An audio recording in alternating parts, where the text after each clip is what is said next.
Zoom sharing hoise ne? Yes. Yes. Meeting is live in YouTube now. So, Okay. Sagata ma'am, you can go ahead. Thank you. Coming back to our regular NABOY classroom. Good evening, everyone. We start today's classroom, and the topic is anterior skull base, CSF rhinorrhea, and pituitary surgical overview. And the speaker is Dr. Keshavananda Kaur, an upcoming ENT surgeon of this region. And the session will be moderated by Professor Biraj Das, who does not need any introduction among NABOY members. He did first MBBS from Guwahati Medical College in the year 1981, and he completed diploma DLO and in 1986 and MS in 1988 from Assam Medical College. A good academician and a brilliant teacher, Dr. Biraj Das worked in various capacities in different medical colleges of Assam and presently heading the Department of ENT and Head and Neck in Fakhruddin Ali Ahmed Medical College, Borpeta. He has more than 20 publications in regional, national, and international journals.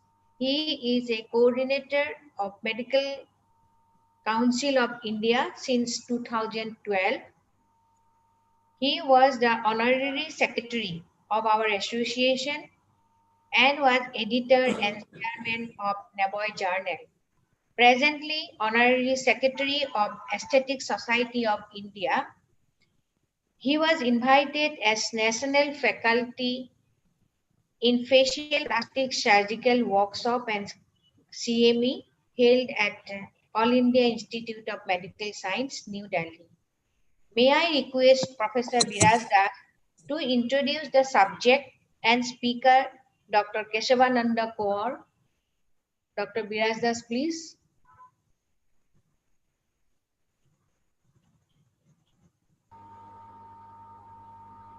Please unmute yourself. Biraj, unmute. So good evening, everybody.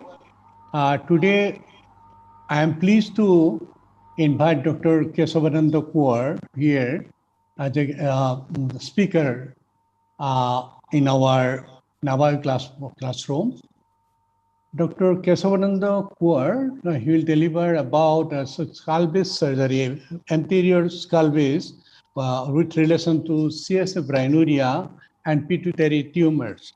And it will be a surgical overview as per his experience.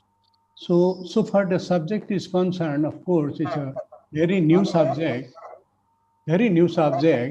and because of the advent of the endoscope, we people have come to that area of skull base. So very frequently we encounter anterior skull base with relation to some diseases like pituitary tumor, meningioma, and some tumors. And this approach is towards the ethmoid, sphenoid, and the frontal sinus. So through these lamella, through those diseases, we go to skull base, and very commonly encountering diseases will be discussed by Dr. Kesavananda. So after this, I should introduce Dr. Kesavananda Kaur. He was our student in Guwahati Medical College. He passed the MBBS from Assam Medical College at Dibrugarh in the year 2002 and passed the MS from Guwahati Medical College in the year 2007. He was a resident of Swagat Hospital just after passing MS exam from Guwahati. Then he was consultant at Pratiksha Hospital, Guwahati, a consultant at Al Salam Hospital at Gwalpur, and he was a consultant at Max Hospital, Saket, New Delhi for around 6 years, and also in Fortis Hospital, New Delhi for around 2 years, and many more hospitals in India. So after 2007, till date he was roaming like anything, and presently he is working as a consultant ENT surgeon in Siukafa Hospital, Sivasagar, Mars. So he has started from March 2002 year. He was invited and worked as a guest faculty in different hospitals in India for life surgery workshops. His major field of interest are in endoscopic skull-base surgery, endoscopic sinus surgery, endoscopic ear surgery, and also laryngotracheal reconstruction surgery. Now, I would like to request Dr. Kaur to start his deliberation. Thank you, sir. Thank you for the kind words. Hello. Yes. Yes. Can you hear, sir? Thank Yeah, you, yeah. sir. Thank you, sir. Thank you for the kind words. I'll just today I am going to talk about the anterior skull base surgery, very newer topic towards in our region particularly. So I'll just start sharing.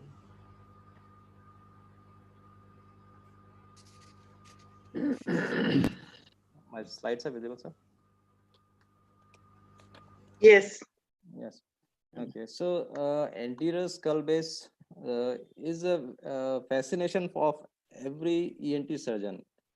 Earlier, when the skill sets were not that much available, particularly in our region. By skill sets, I mean the availability of endoscopic equipments, the infrastructure regarded needed for such kind of surgeries, and also availability of a team and neurosurgeons.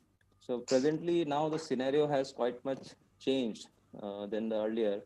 Now we can see every PG students who join as a first year postgraduate in the departments, they usually endoscopes are freely available. So this has changed quite a bit because they used to the use of endoscopes. So this also helps in Kesavananda, can dealing you with stop? these kind Can of. Kesavananda, just to interrupt in between, can you stop your video so that we can get a better bandwidth because your voice is breaking in between? Voice is less.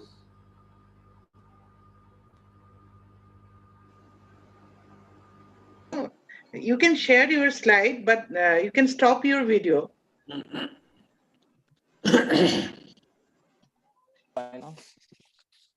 I can this now I'm quite audible. No, Yes, no. yes.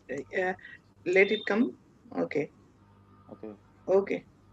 Okay. So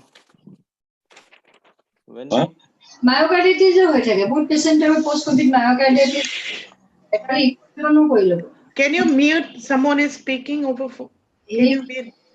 Nibha করাইছে তো নিভা কো advice করেছেন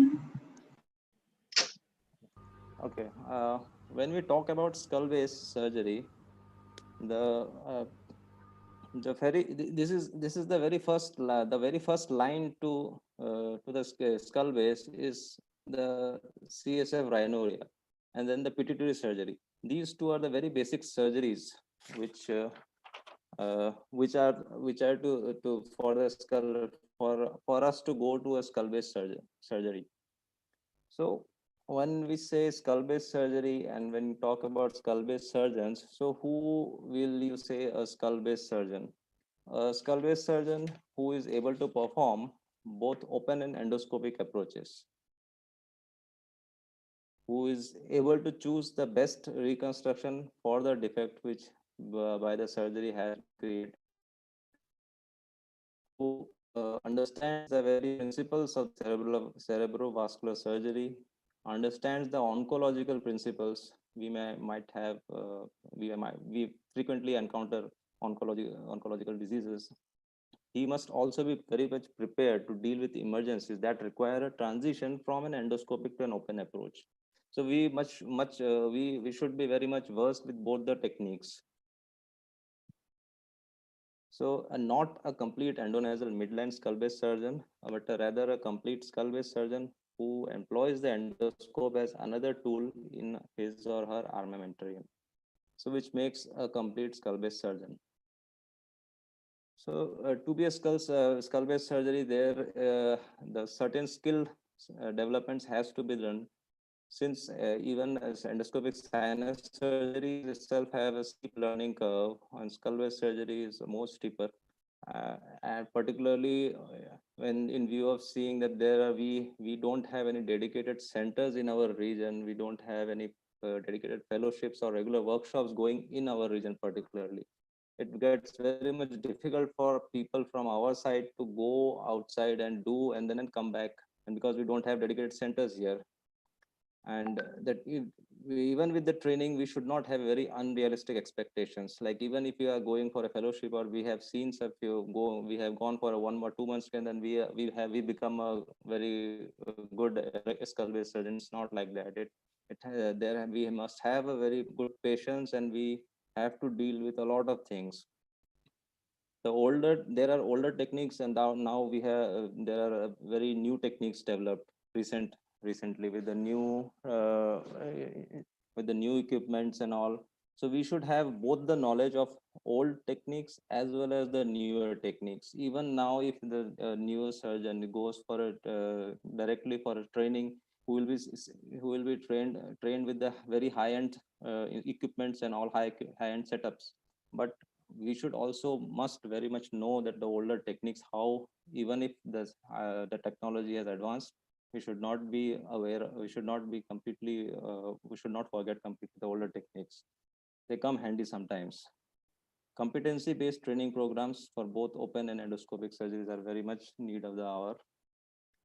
So the Pittsburgh group, Dr. Amin Kassam, Snyderman, and Karao, they have devised certain levels of surgeries, particularly for endoscopic skull-based approaches.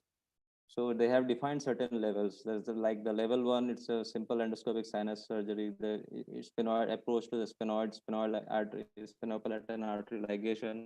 These comes as the basics of skull-based surgery. The second level comes with the CSF leaks, lateral sinus sphenoid, and the pituitary surgery. So this comes immediately after the level one. So this is the very basic to begin with. So we must know we must be very versed with our sinus anatomy and all. Then only we should go further. Then comes the optic approach, optic nerve decompression, petrous extradural and intradural approach, and then the higher cerebrovascular surgery, which goes for posterior for jugular foramen approaches, hypoglossal canal approaches. So these are very far approaches which we may not commonly encounter. As as a ENT surgeon, we also may limit ourselves till intradural level 4, not beyond that. So for a skull-based surgery, we should have a dedicated team. So why we need a team? Because a team makes a single surgeon have a single mind. When you have a team, you have 2 minds or 3 minds, which can have a different outlook to a particular problem every time. So we always need a team, because it is always a team effort it's a well coordinated effort to reach the skull base.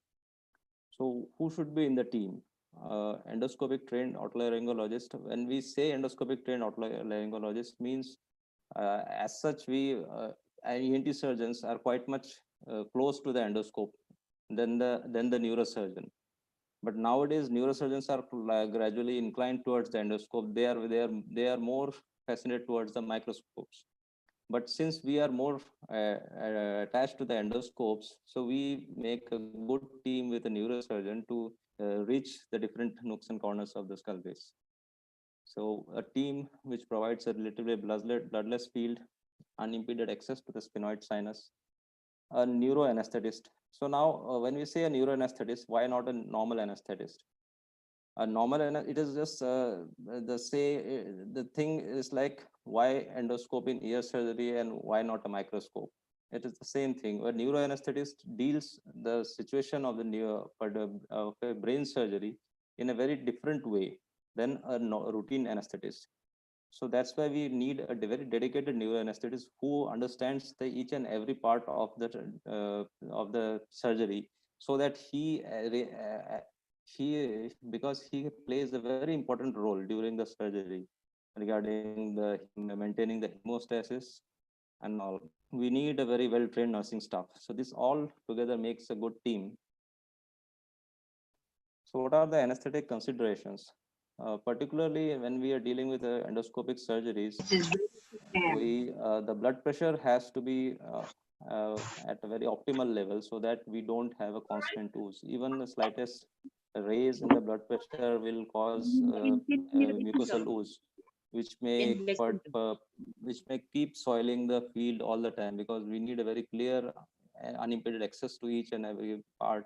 So so anesthesia part is like they have to maintain, they can that can be maintained with intermittent or continuous infusion of antihypertensive drugs such as labetalol and lemnoside. There should be a continuous intraarterial blood pressure monitoring, and at the end of the surgery, when the patient comes out of it, blood pressure should be raised to 110 to the 130 systolic blood pressure, so that if there is any ooze, which can be addressed at the same time. Heart rate should be 60 to 70 is ideal, so to give adequate hemostasis and as well as perfusion. At the end of the surgery, vessel removal has to be performed before we close the skull base, to see if there is any particular ooze or if there is any chances of CSF leak. We should always avoid bucking. The patient should come out of the anesthesia very quiet and calm. You should not buck at the end of the procedure, because that might disturb the reconstruction that we have done after the surgery. So the roadmap. Whenever we go to a newer place, we always see our Google map, open up the Google Maps, and then only we proceed. Similarly, the roadmap for skull-based surgeries is the CTs and MRIs, which has to be we have to be very thorough with our CTs before proceeding for the surgery. In CT, we should see for the degree of aeration of paranasal sinuses, the position of anterior skull base, the vessels, what are the anatomical variations we are going to encounter, if there is any bony dehiscence that has to be looked after. But in MRI particularly, we have to see if there is, in cases of recurrent diseases, MRI is very much useful. If there is a recurrence of the tumor, recurrence of the CSF leak, invasion to or in external compression of the brain, involvement of the internal carotid arteries, cavernous sinuses, where with the vertebrobacillar system or dural sinuses, any scar tissue or reconstructive grafts that have been done in the previous surgery, these all comes in the MRI only. So whenever we are looking for a recurrent disease, or even if we are going for a new fresh patient, we always have both the imaging modalities. So on the armamentarium is what we should be going when we go for an war. So we should be fully equipped with.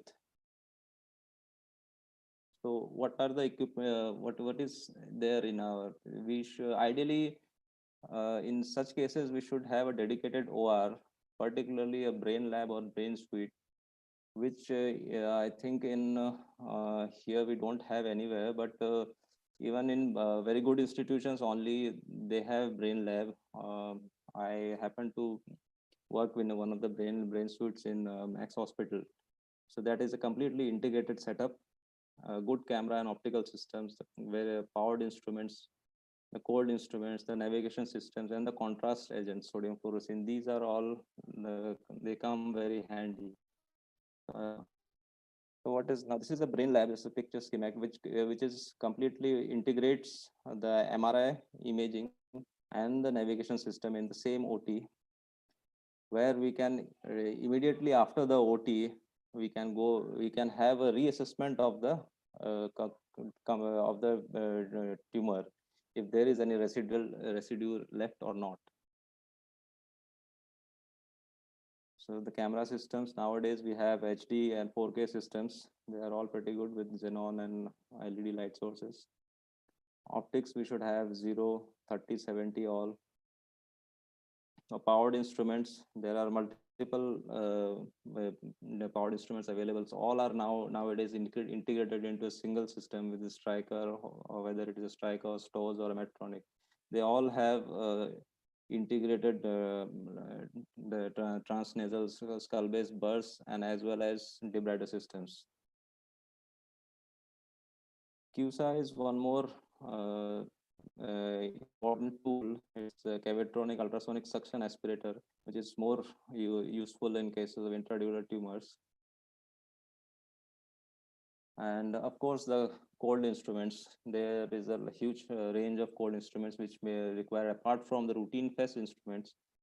Here we can see here, this is a bipolar. Earlier, only Karl Stoves and all, Karl Stoves initially devised. This is a endoscopic bipolar device, but this is not a Karl Stoves one. This is our local made. But this is a very good equipment. It comes with the suction and without the suction. So this is quite handy in cases to when we reach the pituitary fossa and all, because the regular bipolar doesn't go that much deep. So now the roadway to the skull base, we have to look after each nooks. So in we see the roadway, by means we means the mucosa, the turbinates, and the septum. So mucosa may be edematous, there may be secretions, there may be inflammation. So now when we see about the mucosa, and most of the time we will find that CSF rhinorrhea cases, they 50%, I can say 50% of the time they come to us or they come to neurosurgeons. When they come to us, then we are very much prepared for that, how we prepare the patient. If there is some edema or some secretion or some inflammation going on, then how the preparation period, because it becomes very much easier for us to prepare the patient for ENT perspective.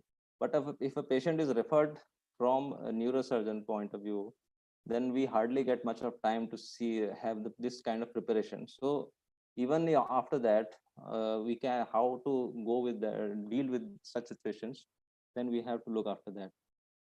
The turbinates, there may be hypertrophy turbinates, concha and paradoxical turbinates. They may need to be resected. There may be septal deviations or bony.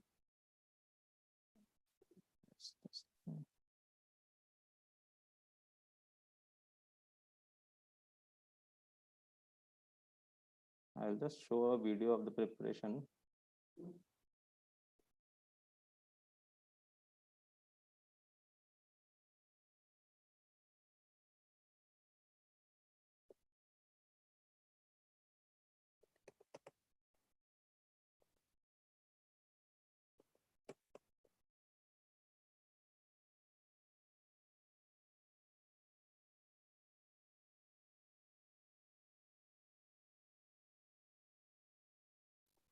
Okay. My video is visible.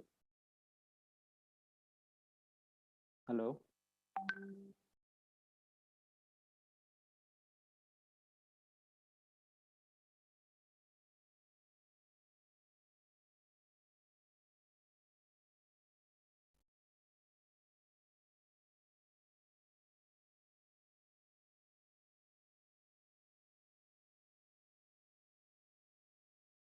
Hello. Am I audible? Yes, you are audible. Audible. Okay. Okay. So here, this is how we prepare preoperatively. Yeah, that is before we go for the dissection.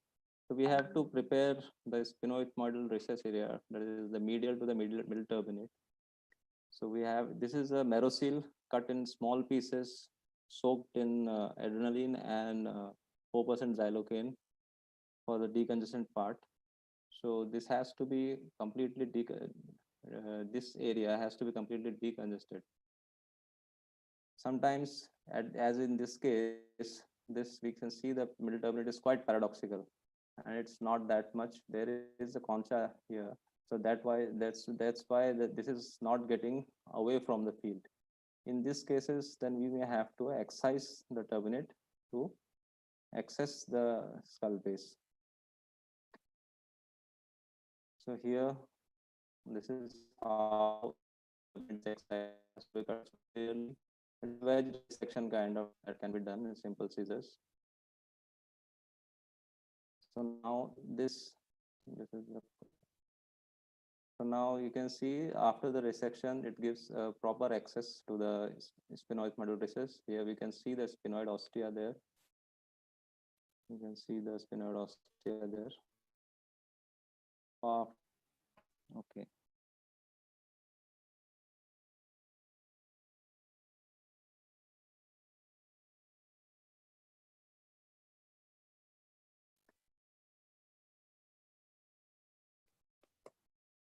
So the positioning. So now the position of the patient is, should be in that is that favors the maximum venous drainage from the brain, and so that there is a reduction in the intracranial. So the head is always should be kept up above the cardiac atrium. So venous drainage is done by gravity in there, since there is no walls in the cerebrovascular system. For the transnasal approaches, a dorsal decubitus particularly help with extended neck. There should not be any flexion or rotation of the neck, and we should that's why then by that ways we can prevent any compression on the IJP.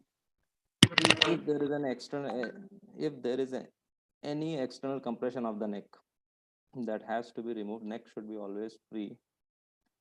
Avoid excessive IV fluids and excessive intrathoracic pressures because that may raise the ICP.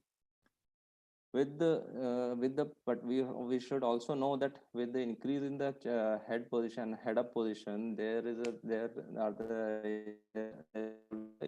the risk of venous air embolism. So with every 13 centimeter of head elevation of the heart, there is a reduction in 10 milligram mercury of mean arterial pressure. We should always have an invasive arterial pressure transducer monitoring. And for the closure of the defects, we may need to have sometimes to take a fascial autograft from thigh. So for that purposes, leg should be flexed and internally rotated with a pillow under the knee, and it should be very carefully before the surgery itself, because in patients who are suffering from Cushing's disease or osteoporosis, or in elderly patients, there we may have a pathological fracture during the surgery itself.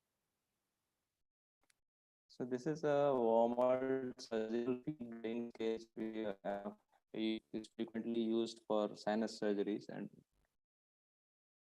so we should all just say this is for documentation purpose. Otherwise, practically, I don't think that is of much of an use rather than apart from the documentation. So here we say in cases of CSF rhinorias, the lumbar drain is a must. It has to be inserted before the surgery itself. So this is a lumbar drain pack with gauge meter here. It has to be inserted before the surgery.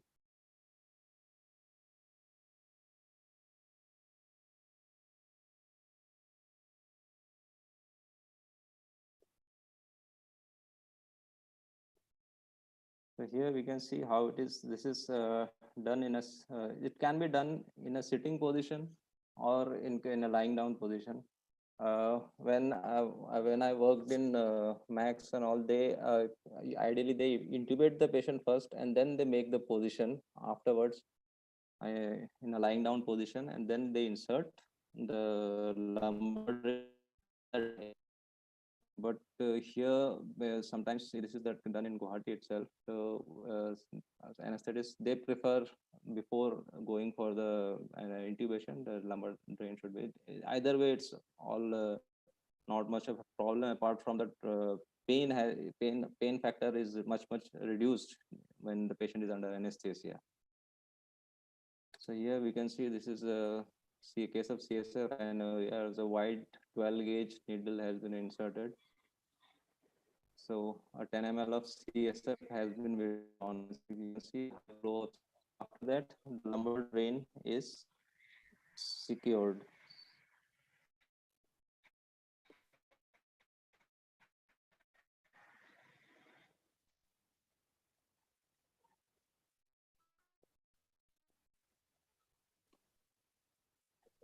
Once the lumbar drain is secured, the intrathecal fluorescein can be introduced, which is very much useful in case whenever in every cases of CSF rhinorrhea. I preferably use a fluorescein dye because this gives us a very much accurate details of the leak. If there are multiple leaks, if there are any opposite contralateral leaks also, this can be detected very easily in the fluorescein.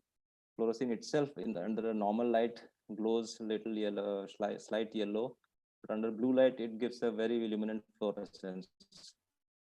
So it's very easily available and very cheaper drug, and the dose has to be it's a very minimal dose. It comes in a 20 ml or 10 ml vial with a dose of 0.1 to 0.25 ml of 10% fluorescein in 10. It should be the the 10 ml CSA which is withdrawn during the lumbar puncture. It had 0.1 cc to 0.25 cc is infused in the is mixed with that 10 ml of CSF, and it is gradually pushed back into the intrathecal space over 10 minutes. Okay. And the slow infusion is must. Up to 50 milligram is safer. So once dye is inserted, patient is positioned in the prone position with a Trendelenburg position with a head down position for at least 30 to 45 minutes before going for the surgery, so that the dye is completely into the circulation, the CSF circulation. So the war zone, it is the way how we coordinate during the surgery, how we should be placed for the surgery. It's always when we are operating with two surgeons, the operating surgeon it comes on the towards the lower head end, towards the foot end, and very near to the head, and the assisting surgeon who will show you the end that we have four hands. Uh, and the monitor system is just in front of them, front of us, with the anesthesia team at the foot end.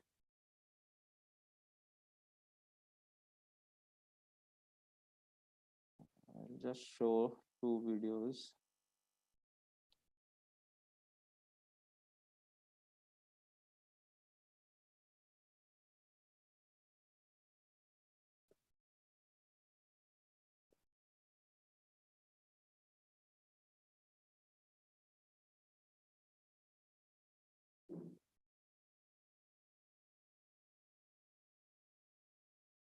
So this is a case of CSF rhinorrhea. So before, after the decongestion part has been done, so here this is how we take Hadat flap. So once Hadat has been harvested here, the middle turbinate has to be before the surgery, before taking up the Hadat flap or after the Hadat flap. Usually, we for the reconstruction, this flap is for the reconstruction part. So we can have the middle turbinates also, or middle turbinate also as a supportive as a support to the Hadat flap. So middle turbinate has to be cut in a similar with, from its superior attachment, but it is kept attached to the lower end. And the medial surface of the middle turbinate is demucosolized with the cautery, so that it can be rotated and put back up to the skull base.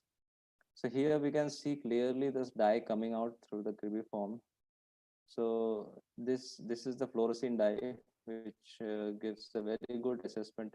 If there is, if we don't put a dye, there sometimes we may miss the leak. We cannot, we may only assume by the clear fluid only, but this with this dye, we are very much aware that where exactly is the leak and how much big the leak is.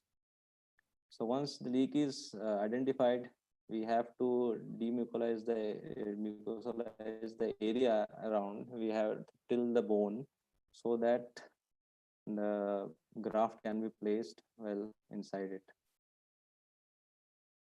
So the leak has to be defined. Sometimes during the procedure, we may tend to have increase the size of the leak. That doesn't matter if it is within the confines of that area only. Because what happens in cases of CSF leaks, and most of the time these are spontaneous leaks which we get to operate, because traumatic leaks usually heal on their own most of the time, but spontaneous leaks are the only ones which never heal, which even they may heal if there is any meningitis followed because of the leak, and they tend to leak smaller leaks. They tend to heal, but sometimes the mucosal part is quite smaller, and the tract which going up the body part, you may once the mucosa has been denuded from the bone, you may find bigger leak than the expected. So that's why the demucosalization is very much important here. So the more we demucosalize, the more dye keeps coming out. So once that has been done, the which the we the fat it has it we watch, but what we do is we put a small fat plug which can be harvested from the thigh along with the facial atta. So a fat plug is inserted into the leak.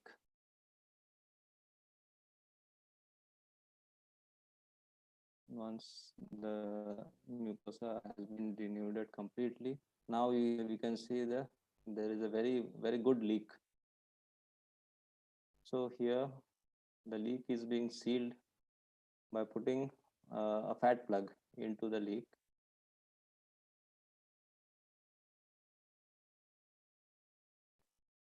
Once fat is placed, we can see here the leak is almost not there. We can see the leak has completely stopped. Now this is then again we can in cases here the facial atta has not been put here, we can cover directly with the Hadat flap along with the facial atta as well, so that we can have a multiple layer of repair. We may also, if required, we may put septal cartilage as well to reinforce in cases of larger defects. So once graft is in place, this is the graft is in complete place. So here we can see this is the middle turbinate. This is the middle turbinate which is now being pushed upward and is being rotated there. So once it is in place, the final assembly is sprayed with the fibrin glue, which completely seals the leak. And after that, we can have a surgicel and a gel foam patty all over together, and with a simple merosil pack later on, or we can have a traditional ribbon pack uh, closure.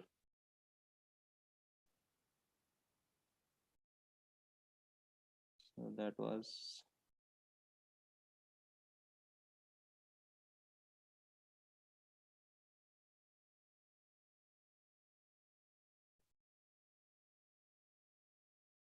okay. So now this is pituitary surgery. Since in both, since now here we can see as the pituitary patients, they don't come to us. So we most of the time prepared patients. So we have to invest enough time before proceeding for the actual surgery, which may cost you extra 45 minutes to 1 hour to actually prepare the patient for the surgery. Because you see this, all the nasal mucosa is quite boggy and all. So you have to keep packing, keep pressing, and then actually proceed. So this is similar way the Hadat flaps is being taken.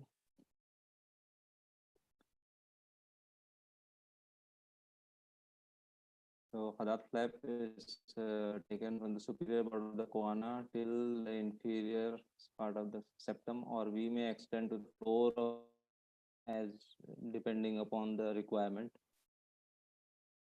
Anterior as much as possible. So that was the inferior incision, and This is the superior incision from the sphenoid ostia, beginning from below the sphenoid ostia.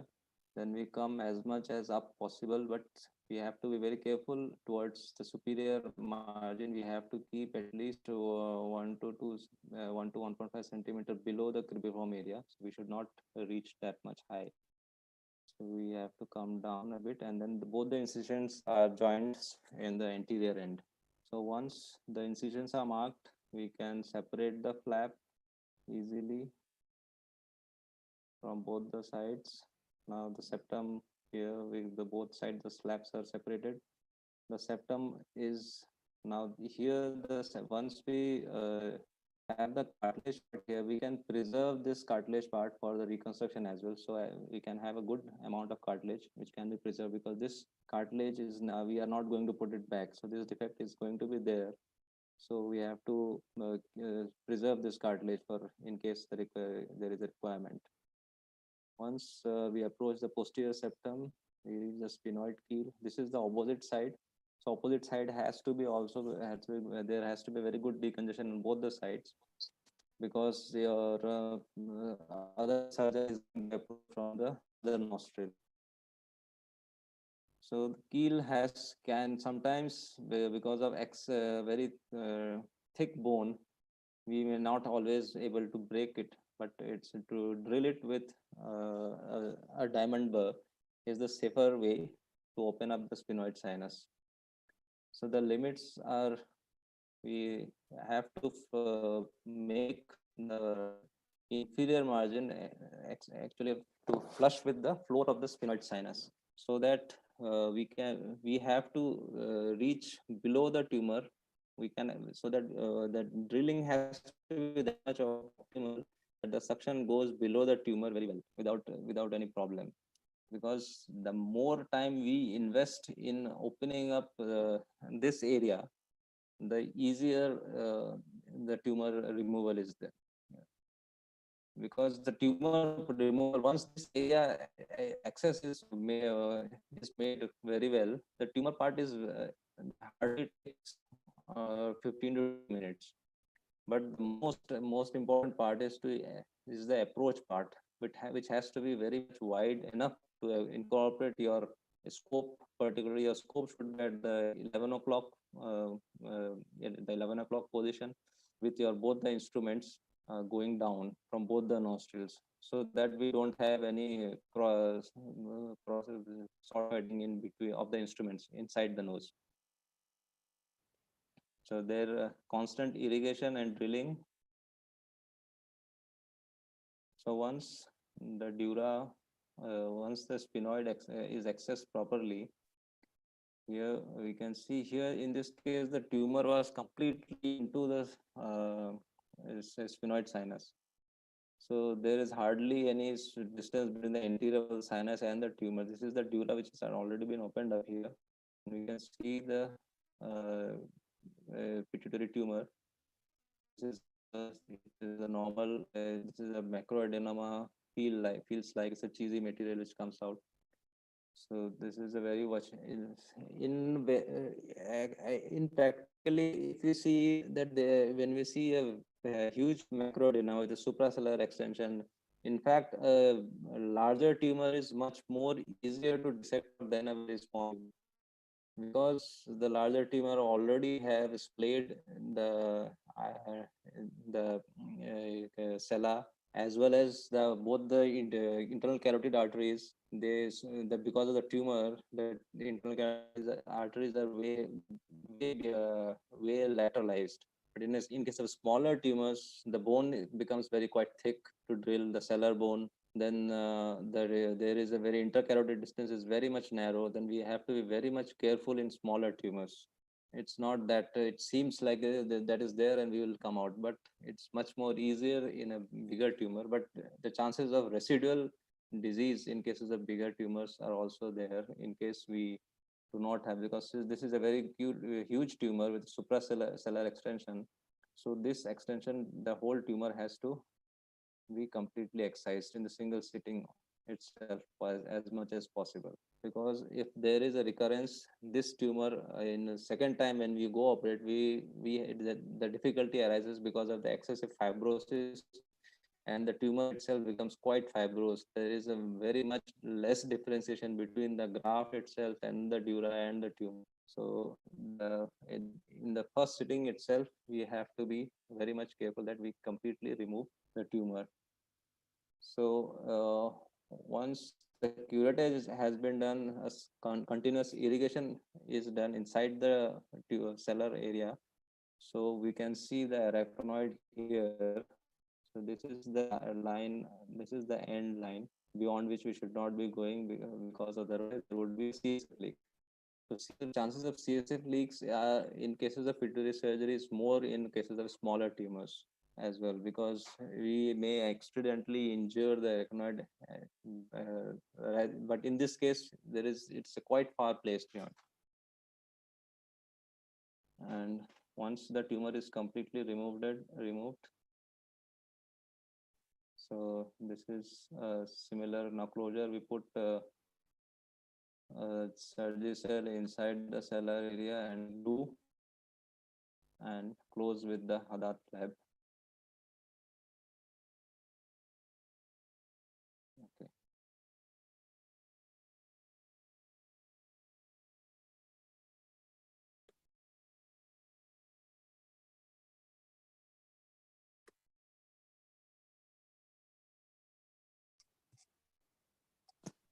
So the repair of the skull base defect. So the defect which we have created during the surgery, like in cases of pituitary, we may have a larger defect.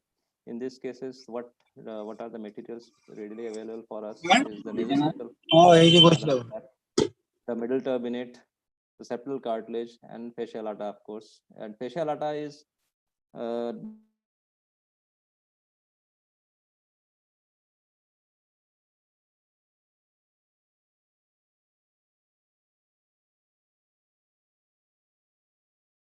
available.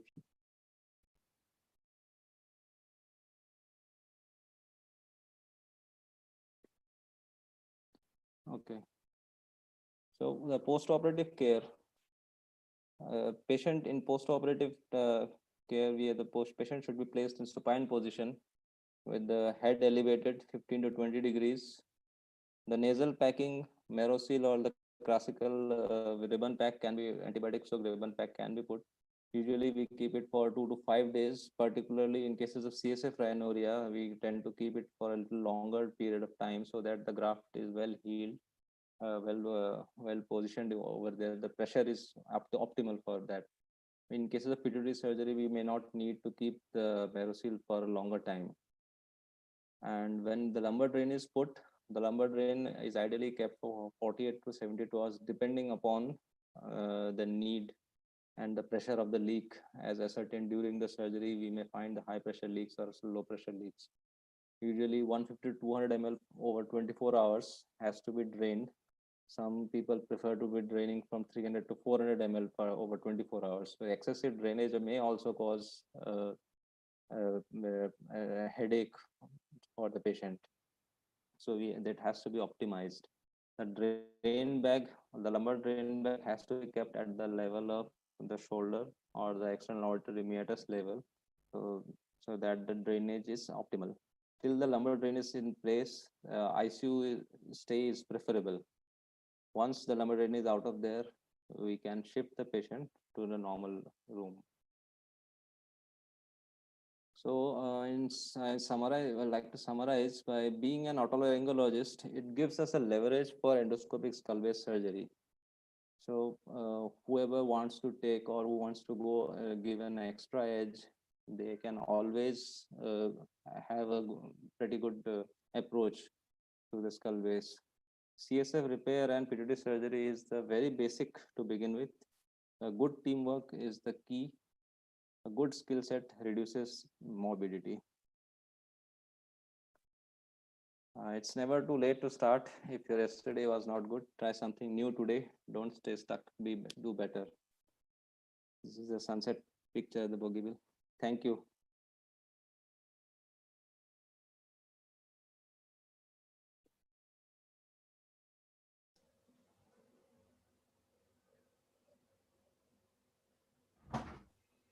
Madam.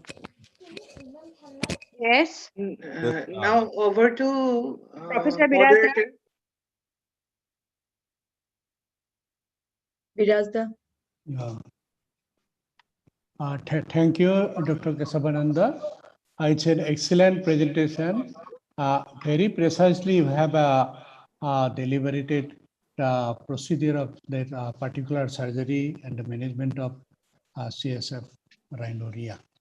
So there will be some questions maybe put up by somebody. So I like to hand over it to Dr. Anjana to that part. My comment is that so after leaving Assam, you got a good exposure in the field of ENT and head and neck with Dr. Sanjay Sachdeva. Sachdeva, sir. Yes, sir. Sachdeva. So I met Dr. Gunajit and Prasanna also there. So Yes, sir. really, I should have a good wish to you so that you go high. Thank you, Dr. Kesavananda. Thank you, sir. The first question is from S.V. Fukan sir. Clinically, when we would suspect CSF rhinorrhea?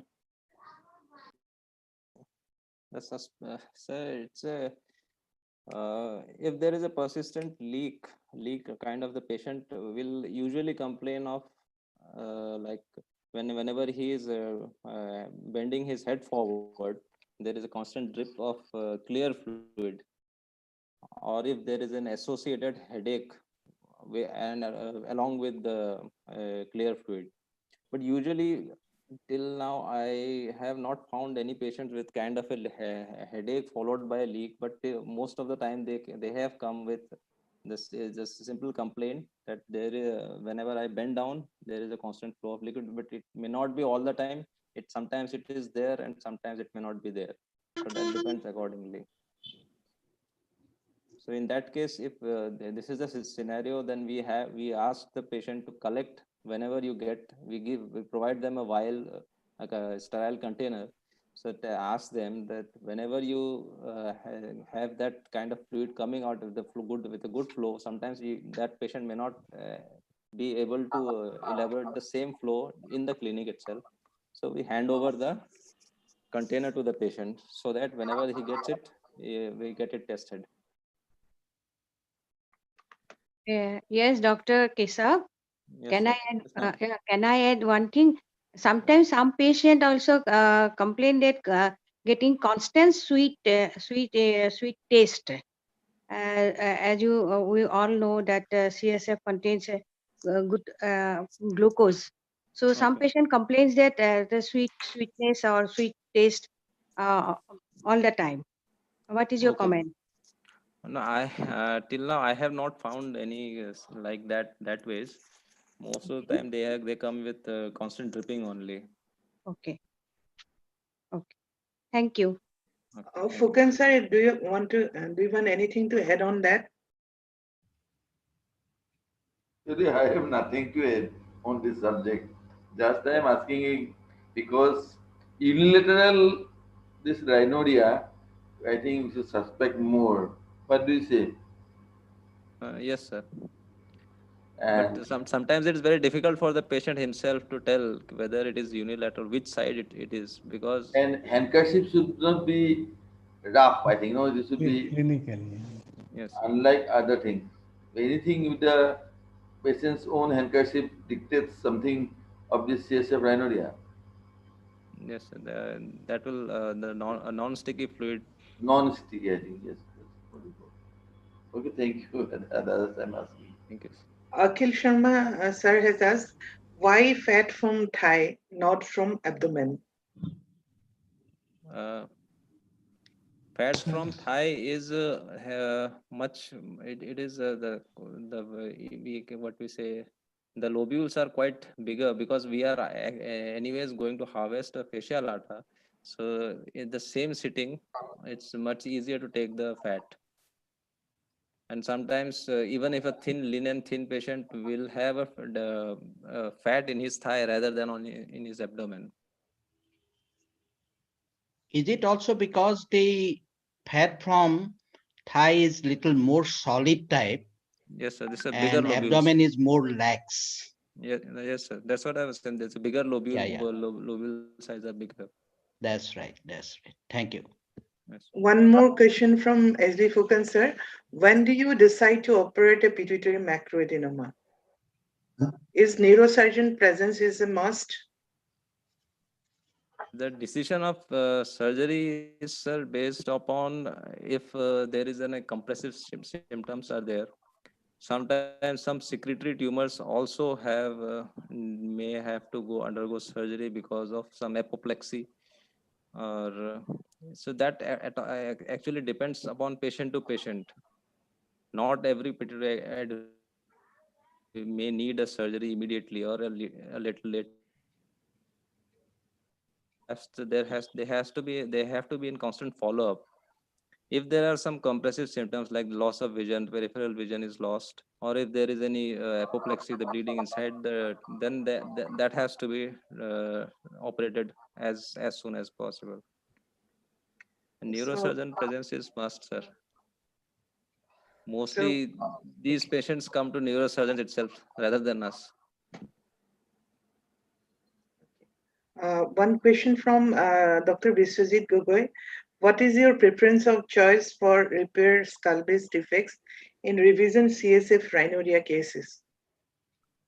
If previously the facial atta has not been taken, so in that case, in revision cases also facial atta can be put, because in revision cases we may not have much of the cartilage also there, may not have that much of flap also, the but we may find middle turbinate sometimes. Some all may not have used the middle turbinate. If there is an intact middle turbinate, that can be useful for to repair the revision cases.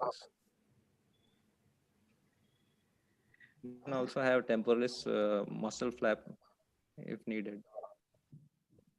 Dr. Gautam Khan has asked, have you had CSF otorrhea presenting as rhinorrhea? No, sir. I never encountered. Gautam Da, you want to add something?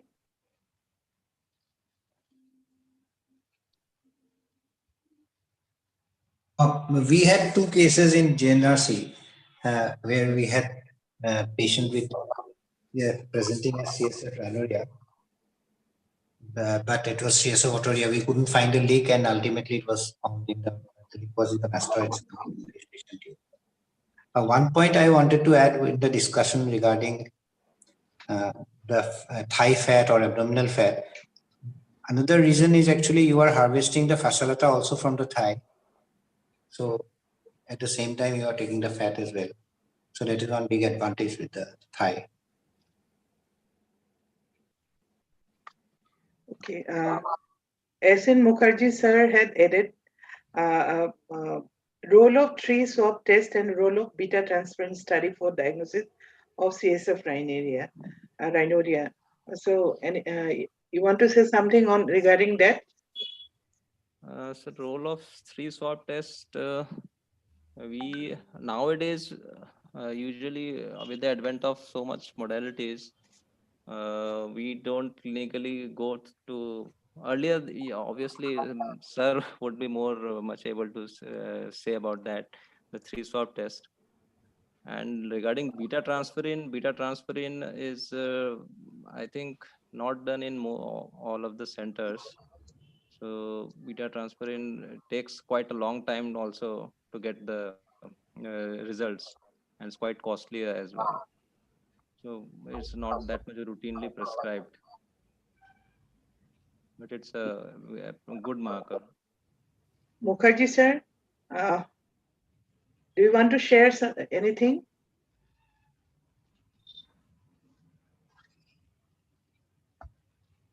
Please unmute yourself if you want to share something.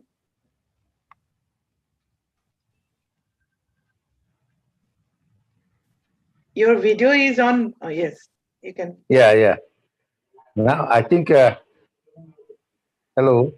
Yes, Yes, sir. you are Yeah. audible, sir. Three swabs test was done earlier to know to locate the where from the CSF leak is happening. That is again it was done earlier as a standard method. Yes, And sir. then the beta 2 transferrin, of course, he is right that it takes time for the clearance and all. But then it helps to locate also. It helps to locate the leakage. Yes, sir. Dr. Dr. Kumar wants to say something.